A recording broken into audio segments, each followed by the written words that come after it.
უმძიმესი ავტოსაგზაო შემთხვევა ქობულეთი-ბათუმის შემოვლით გზაზე. ავარიას 4 ადამიანის სიცოცხლე ემსხვერპლა. დაშავდა 3. ისინი ქობულეთის კლინიკებში გადაიყვანეს. ერთმანეთს 2 მსუბუქი ავტომობილი შეეჯახა. ორივე დაიწვა. ვრცელდება ადგილზე გადაღებული კადრები, სადაც ჩანს როგორ უკიდია ცეცხლი ავტომანქანებს. შინაგან საქმეთა სამინისტრომ გამოძიება დაიწყო სისხლის სამართლის კოდექსის 276 მუხლის შესაბამისად, რაც გულისხმობს ტრანსპორტის მოძრაობის უსაფრთხოების ან ექსპლუატაციის წესის დარღვევას. ქობულეთის შემოვლით გზაზე ავტოსაგზაო შემთხვევები ხშირად ხდება. ბოლოს 4 თვის წინ, რასაც 1 ადამიანის სიცოცხლე ემსხვერპლა და რამდენიმე დაშავდა.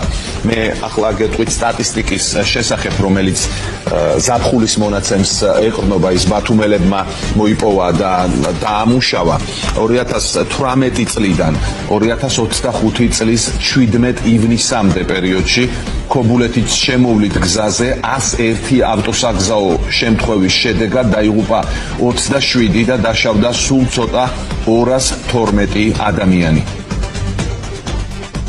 კლინიკაში შემოყვანილი იქნა 54 წლის ქალბატონი ავტოსაგზაო შემთხვევის ადგილიდან.